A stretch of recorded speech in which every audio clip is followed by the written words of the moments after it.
Okay, strap yourselves in because things are going to get a little intense. Yeah, a little heated, you could say. Yeah, exactly. So we're diving into this White House meeting, where that U.S.-Ukraine deal went totally off the rails. Imploded, basically. Yeah, like accusations flying about World War III, disrespect in the Oval Office, Yeah. the whole 9 yards. And a lot of questions about, the global power dynamic and all that. Right, like who's really calling the shots these days? So this whole thing started with the rare earth minerals. Those are pretty Yes, crucial, right? absolutely. Essential for all that high-tech stuff. Yeah. Smartphones, military hardware, you name it. And Ukraine's sitting on a gold mine of these things, so to speak. Yeah, they were basically offering the U.S. a piece of the pie in exchange for, well, military support and security guarantees. Given the whole Russia situation. This seems like a pretty straightforward deal at first glance. Right. Well, maybe on the surface. But the initial ask from the Trump administration was a whopping $500 billion worth of those minerals. So, yeah, not so straightforward. Whoa, $500 billion. That's a lot of minerals. Yeah, it definitely sets a certain tone for the negotiations, right? Right. Talk about an imbalance of power. Yeah, Zelensky's walking into this meeting with the weight of his entire country on his shoulders, basically. No pressure or anything. And for him, those security guarantees were non-negotiable. I mean, he's dealing with an existential threat from Russia. Without those guarantees, any deal with the U.S. is just, incredibly risky. So when Trump wouldn't budge on that point. The deal imploded. Things went south pretty fast. That's putting it mildly. The video actually shows footage of this Oval Office showdown. Oh, yeah, between Zelensky, Trump, and J.D. Vance, who was a senator at the time. Yeah, you can, feel the tension. It's palpable. Zelensky even pleads with Vance at one point, arguing that diplomacy is meaningless without actual military backing. To deter Russia. But instead of reassurance, Vance essentially tells Zelensky to basically be grateful for what he's getting. And even implies he's exaggerating the threat from Russia. Like, come on. Yeah, not exactly a winning strategy for diplomacy. And then Trump jumps in, accuses Zelensky of gambling with World War III. And of being disrespectful to the U.S. It's like diplomatic decorum 101 fail. And seriously, they even bring up Zelensky's clothes, in the middle of a potential international crisis. It's bizarre, but also telling. Right. Are we really talking about suits when the stakes are this high? It's all about power dynamics. By focusing on something so trivial, they're, undermining his authority, sending a very clear message. Yeah, a message about who's in control here. So meeting ends, no deal, and U.S. support for Ukraine is suddenly a whole lot less certain. The whole world was watching this unfold, right? What happened next? Well, the international reaction was interesting. A lot of European leaders were, let's say, not impressed with Trump's handling of the situation. They rallied behind Zelensky. Some even said the free world needs a new leader. Big statement. Yeah, hinting at a potential shift in those global alliances. And then you have figures like Hungary's Orban praising Trump's approach. And Russian officials were pretty happy with how things played out, to say the least. So yeah, this whole incident had ripple effects across the geopolitical landscape. It wasn't just about a business deal gone wrong, It raised a fundamental question about, U.S. foreign policy under the Trump administration. Right, is it about values and alliances, or is it mostly about economic self-interest? Exactly. And Zelensky's caught in the middle of all this, trying to do damage control, even goes on Fox News. Yeah, he even said he wanted Trump more on our side. Talk about being between a rock and a hard place. Right, and here's where things get really serious. Because during all of this, you have a drone strike in Ukraine that kills 5 people. A tragic reminder that these aren't just, abstract political games. Real lives are on the line here. So we've got a failed deal, a dramatic showdown in the Oval Office, international reactions that are dividing the world, and a very real conflict with actual casualties. Where do we go from here? Well, that's where things get really interesting. Because we have to look at the bigger picture. Is the U.S. stepping back from its role as, a global leader? And if so, who fills that void? The video kind of points to Putin maybe playing Trump a little bit. Wait, are we saying Putin's pulling the strings here? It's a possibility that the video definitely raises, exploiting Trump's, transactional approach to foreign policy and his reluctance to challenge Russia. Okay, so if the U.S. isn't stepping up, who is? And that's where the conversation shifts to a potential new player. the European Union. Whoa, the EU taking the lead. That's a huge shift. Huge. They have the economic power, but can they really step into that role of global peacekeeper? It's hard to imagine them transforming into this military powerhouse. I mean, historically, haven't they been more focused on diplomacy and economic cooperation? True. But the EU is constantly evolving. They've taken steps towards greater military integration already, like establishing a permanent structured cooperation framework for defense. So they're testing the waters, but still a far cry from leading the free world. What would it actually take for them to make that kind of leap? Well, for starters, a major boost in defense spending and a more cohesive foreign policy. Right now, it's 27 different countries with 27 different sets of priorities. Yeah, getting them all on the same page, that's a tall order. Absolutely. But there's a growing sense of urgency, especially with the war in Ukraine, kind of a wake-up call for a lot of European leaders. So the threat from Russia is actually pushing them towards more integration and military might, You could say that, yeah. It's exposed their vulnerabilities. and show them they can't rely on the U.S. forever. Exactly. But wouldn't a shift like this, I mean, wouldn't that completely change the balance of power globally? It would. And the consequences are, well, pretty hard to predict. Increased tensions with Russia, for sure. Right, Putin sees a strong, unified Europe as like a direct threat. For sure. And then there's the economic implications. Decoupling from the U.S., economically and militarily, that's a huge undertaking. Yeah, that's not going to be cheap. Not at all. But the EU already has a pretty robust economy. They're a major player in global trade. Okay, so let's say they manage to pull this off, become this new global leader. What kind of leader would they be? Would they be more interventionist like the U.S. or more cautious and diplomatic? That's a good question. And that's where the EU's values and principles really come into play. They've always been big on multilateralism, diplomacy, human rights. So less likely to, jump into military conflicts. Maybe. But remember, the EU isn't a single entity. 27 different viewpoints. Their approach to global leadership would have to reflect that. So finding a way to balance those different perspectives, present a united front to the rest of the world, not easy. Not easy at all. But the potential rewards are huge. A strong, unified EU could stabilize Europe, promote democracy and human rights, counterbalance authoritarian regimes like Russia. It's like we're witnessing the birth of a whole new world order. Exactly. The consequences of this shift, huge, hard to predict. Okay, so this deep dive has taken us from a business deal gone wrong to a potential geopolitical earthquake. And it's all happening against the backdrop of a real deadly conflict. Absolutely. It's a lot to take in. It is. But that's why we're doing this, right? To give you the knowledge, the critical thinking skills to navigate this complex world. So we've covered the failed deal, the Oval Office clash, and the global fallout. But this is just the beginning. We need to delve deeper into this idea of the EU stepping up.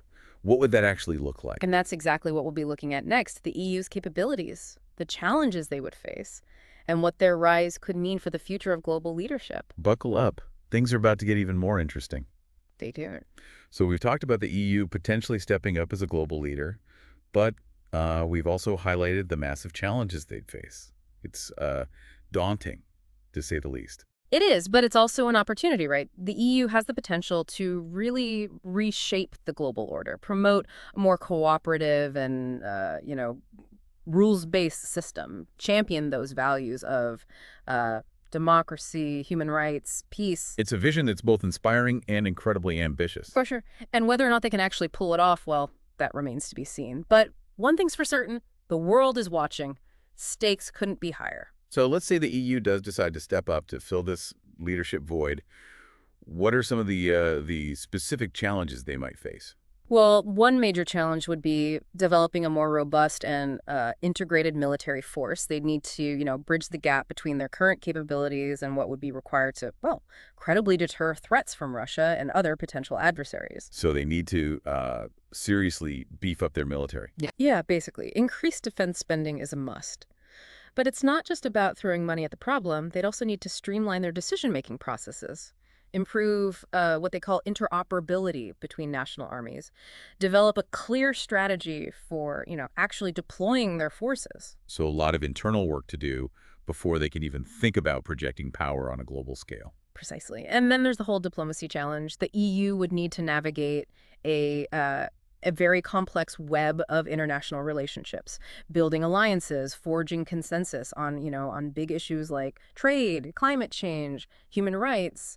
And that includes some pretty tricky relationships, right? I mean, how do they deal with countries like Russia and China who have, uh, let's just say, very different visions for the world order? It's a it's a delicate balancing act. They need to be firm in defending their values and their interests, but also willing to engage in, dialogue and cooperation where possible. So finding ways to cooperate without compromising their core principles. Ex So defense and diplomacy are obviously critical pieces of the puzzle. But what about the economic front? How does the EU's economic power actually translate into global leadership? Well, they're already a major player in global trade, and they've got a strong track record of economic cooperation. They could really leverage this influence to, promote sustainable development, foster innovation, help shape a more equitable global economic system. So using their economic clout to drive positive change globally.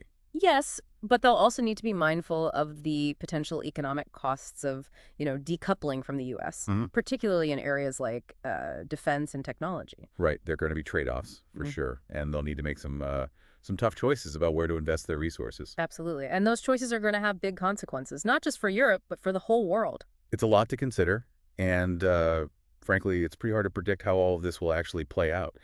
But one thing is clear: the world is in flux. Old alliances are shifting, new power dynamics are emerging. And the choices made by the EU in the coming years, they're going to have a profound impact on shaping this new world order. So we've explored this idea of the EU stepping into this leadership vacuum. Now let's shift gears a bit and talk about some specific areas where they might face the toughest challenges. Defense, diplomacy, and economic policy. All right, so let's break these challenges down a bit. We've talked about defense, diplomacy, and economic policy. Let's start with defense. What would the EU need to do to actually become a credible military power? Well, as we said, they got to increase defense spending, significantly. But it's not just about money, it's about how they spend it. Got to prioritize modernizing their equipment, improving cyber defenses, developing the capacity to project power beyond their borders. So investing in cutting-edge tech, making sure they can, fend off those cyber attacks, and being able to actually deploy troops and resources where they need to be. Exactly. Okay, what about working together? I mean, the EU, they've got a history of, each country kind of doing its own thing when it comes to defense. Yeah, very fragmented approach historically. And that's a huge hurdle, right? They need to move beyond that and develop a truly integrated European defense force. Easier said than done. Way easier said than done.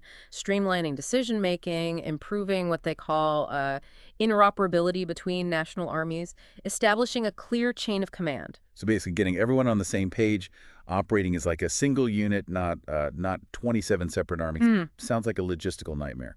Logistical nightmare is putting it mildly, but if they can pull it off, I mean, the potential benefits are huge. Unified European Defense Force, that's a game changer in terms of deterring aggression, projecting stability. Okay, so defense spending and integration are key. What about diplomacy? The EU has always been big on multilateralism, right? But how would that actually translate into global leadership? Well, they got to become a lot more assertive, on the world stage. Got to articulate a clear vision for the international order, take a leading role in shaping global institutions. So not just talking the talk, but walking the walk. But how do they balance their own interests with the need to build consensus, maintain those alliances? Yeah, that's the challenge of diplomacy, right? It takes strategic thinking, skillful negotiation. Got to find common ground with all sorts of different partners. And that includes some pretty tricky relationships, like with Russia and China. No doubt. They have very different visions for the world order. So how do they deal with that? Carefully. It's about finding that balance, being firm in defending their values, their interests, but also being willing to engage in dialogue, to cooperate where it makes sense. So cooperate without compromising their core principles. Not an easy task. Definitely not easy. It's going to require a whole new level of strategic thinking and diplomatic skill. All right, so defense, diplomacy, those are critical.